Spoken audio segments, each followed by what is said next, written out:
I stand in front of you as a United States Senator, but Head Start laid the foundation for everything that I've been able to do.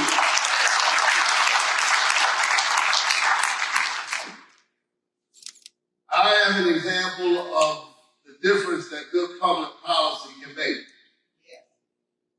I'm proud to say that I'm a senator and a Head Start alum. By the way, there are only two of us in the Senate who can say that, me and Ben Ray Lujan. We're the Head Start public.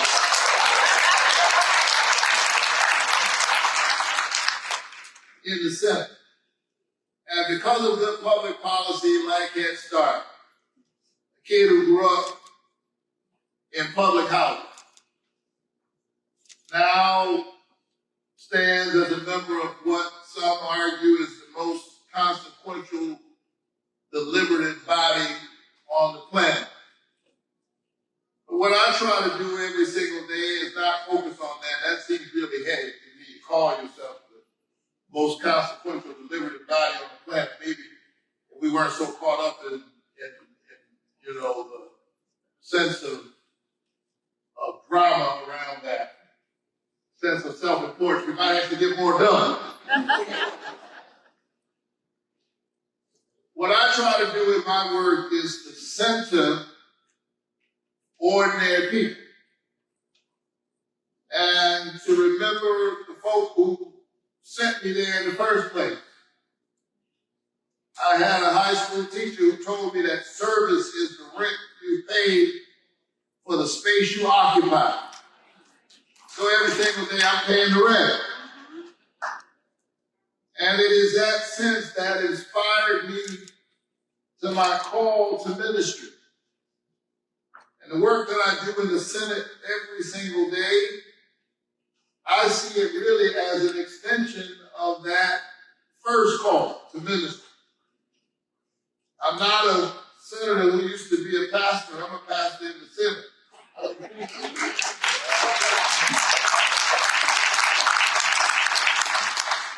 Those of you who don't claim my particular faith tradition or who don't claim any faith tradition at all, don't be nervous.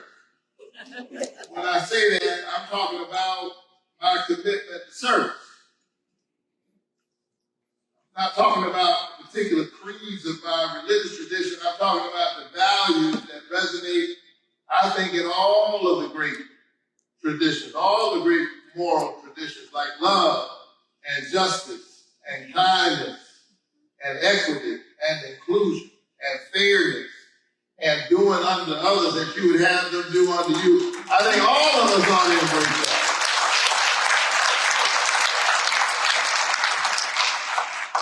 That's what I think about every single day when I go to work. It's a real honor for your neighbors, for the people of your state to decide that since we can't all go to Washington, we're going to send you. I mean, that's for me, that's a profound commitment. And for me, it's a covenant with the people of the great state of Georgia. Seriously, whatever state you're from, for people to say, when we look into the eyes of our children, and I'm a dad, I got a 7-year-old daughter and a 4.5-year-old son. Yeah, you do the math. I'm an old dad. Sometimes when I start thinking now, when she in college, I'm going to be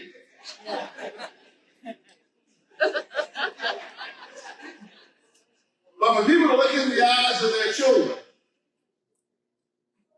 and think about what they want for their children, and all of us, regardless of our party, regardless of our politics, all of us want the best for our children. That's the thing that Democrats and Republicans, liberals and conservatives hold in common. We all want the best for our children. For people to look into the eyes of their children and think about what they want for them, and then to think about their parents, their aging parents, and the blessings and the burdens of aging, and say, since we can't go to D.C., we're going to send you, and we're going to trust you at the end of the day to do the right thing for all of our families. To me, that's a sacred covenant that is the highest honor of our life. And so, what I'm hearing from parents and families in my state, among other things, is that they can't seem to access affordable quality child care, partly because of the lack of child care professionals in their communities. And that puts even more strain on our families and on our economy. And as the father of 2 young children, I understand how important child care is. And it is especially true for the kids that you all serve. Poor kids. Kids like me. We know that Head Start can make a massive difference in a young student's life, from improving educational outcomes to promoting better social and behavioral development and increased nutrition access. There's a mountain of evidence that shows the good that Head Start can have. At its inception in 1965, President Lyndon Baines Johnson predicted that Head Start would be, quote, one of the most constructive and one of the most sensible and also one of the most exciting programs that this nation has ever undertaken. I believe that President Johnson's prediction has more than proven itself to be true. Head Start is a wonderful program. We have to invest in our youngest minds. Every time I'm in a room like this with smart people like you with all kinds of degrees and all kinds of credits to your name, I love to serve up the sad news that as smart as you are, you will never be as smart as you were when you were 3. 3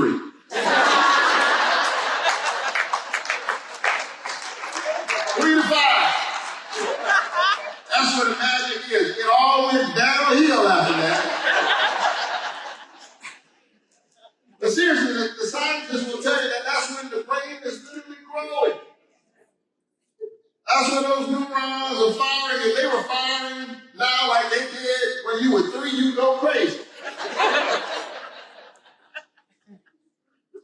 The brain is literally growing. And the possibilities are almost unlimited when we invest in the youngest of our children.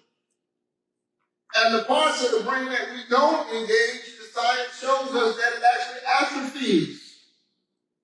If you don't engage it like you ought to in those years. So if you think about it, when you consider the trauma of poverty, when you consider the word gap between poor children and affluent children, the real miracle is that poor children in America do as well as they do. The real miracle is that some of us come from forgotten places and we still make it. And there are always exceptions, but we can't make public policy based on exception. We have to give all of our children a chance so that all of us can have a chance.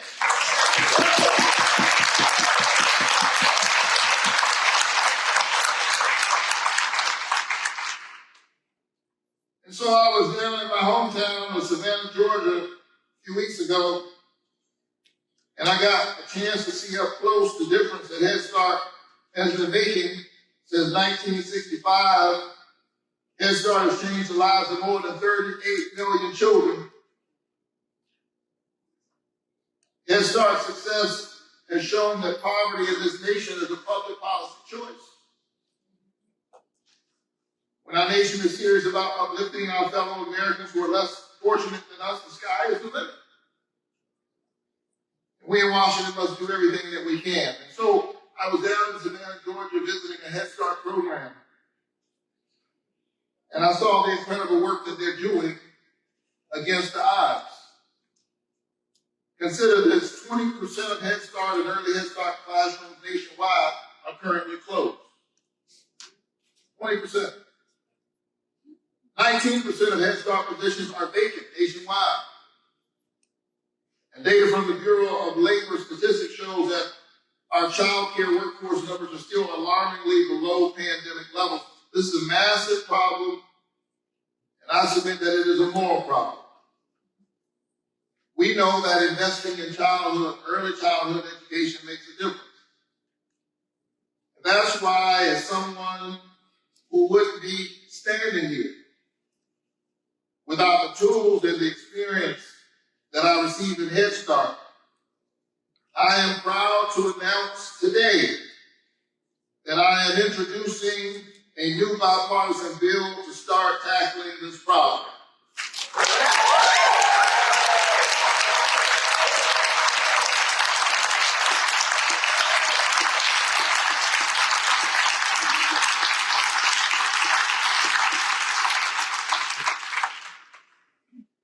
Good things can happen when Head Start kids can write legislation.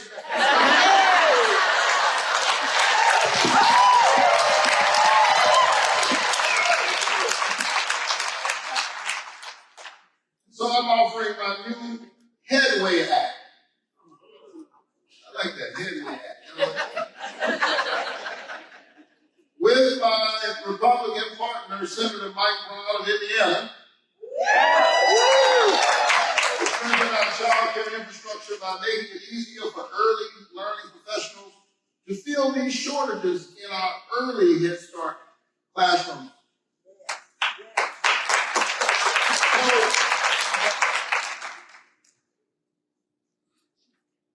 This one bill, no one bill will solve all the problems. And I'll keep working at this, but this is what my Headway bill will do. My Headway Act will address the shortage of early learning educators by allowing soon-to-be teachers, young people who themselves are trying to get their lives started, to earn their required Child Development Associate credential while they teach in early Head Start classes.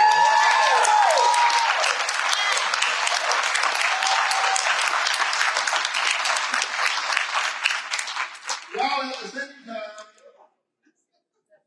requiring that at least one of the teachers in every classroom is fully credentialed with at least a CDA.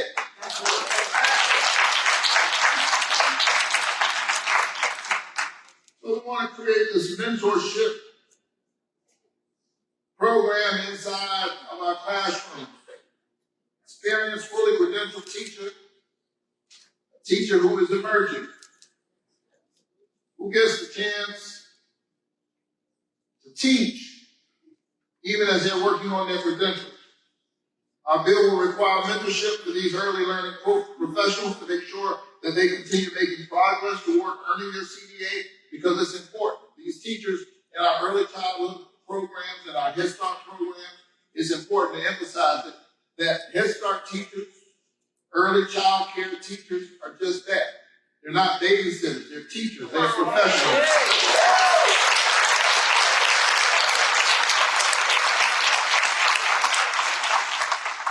They need expertise and they deserve our respect. You don't just know how to be a teacher. Some of us thought we could until the pandemic hit.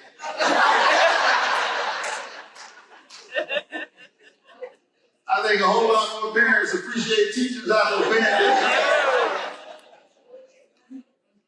While I was down in Savannah, I saw that so many of our classrooms in Head Start aren't as full as they should be. And we want them to be, and as much as we need them to be.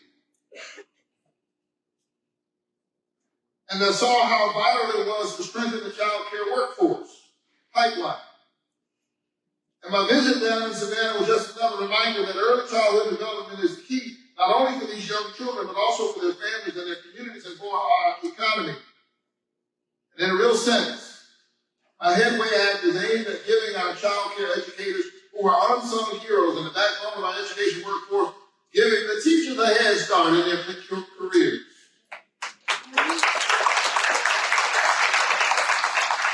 So my bill will help ensure that our early Head Start classrooms are fully staffed, enabling early Head Start to fulfill its commitment to providing high-quality early childhood education and laying the foundation for our kids' future success.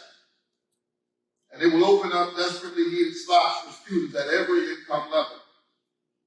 Because I believe that a child's outcome should not be based on their parents' income.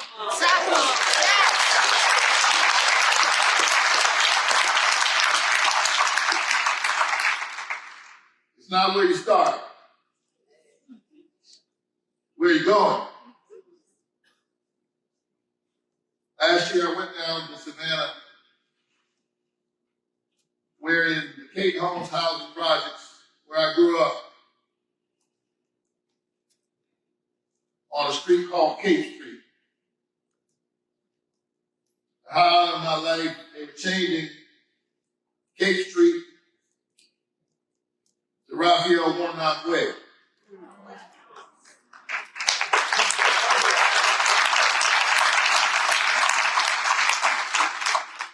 I mentioned that, and I insisted on it being that little street inside that little community. So, no, I don't need a main thoroughfare. I want you to change the name of the street where I grew up. You're going to name the street in my honor, name Kate Street. Because I want the kids who grow up in that community to know that there was once a kid who grew up right here on this same block. And that miracles happen on every street. Kate Street.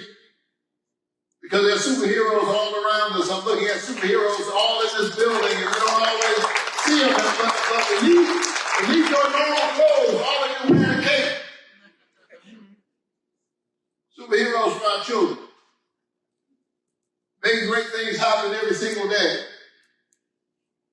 And so I promise to keep doing the work.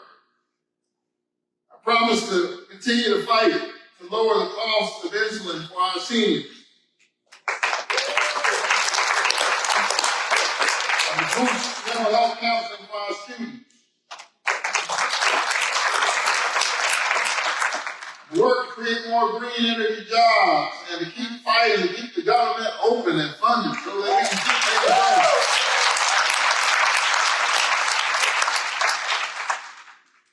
And to protect the sacred right to vote.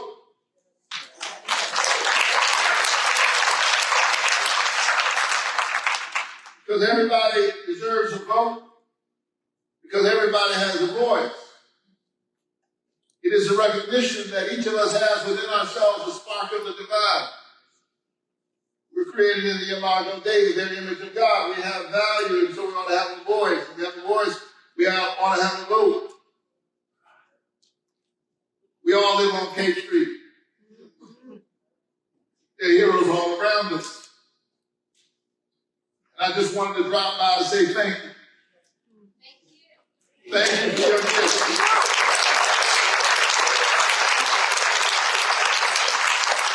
Thank you for everything you do every single day.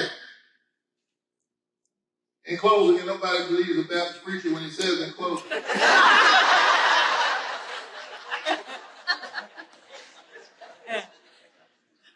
There was this teacher,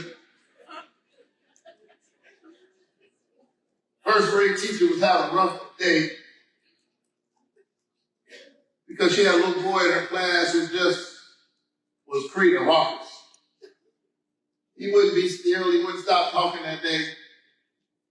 He was very bright. She couldn't attend to the rest of the kids because he was creating such a disruption that day. She said, you know what, I'll fix it. She said, I want you to go sit over in this corner. And she gave him a jigsaw puzzle. This jigsaw puzzle was a map of the whole world. And she said, I want you to sit over in this corner. And I want you to put this jigsaw puzzle together. And once you put it together, you can say anything you want to do. You can do whatever you want to do. But you work on this puzzle. He went over in the corner, began to work on the puzzle. Much to her surprise, he put it together in no time flat. She said, I know he's right, but how did you do this so quickly? She said it was easy. He said it was easy. On one side was a picture of the world. But I noticed that on the other side was a picture of a man's face. So I didn't try to put the world together. I just put the man together. And And once I put the men together, I managed also to put the world together. Trying to tell you, Head Start, that's what you do every single day. You put our children together. You stick us together in broken places. You stand up for those who are broken and forgotten about. And I want to encourage you to keep putting our kids together, because if we can put the kids together, if we can put ourselves together, we can put the nation together. If we put the nation together,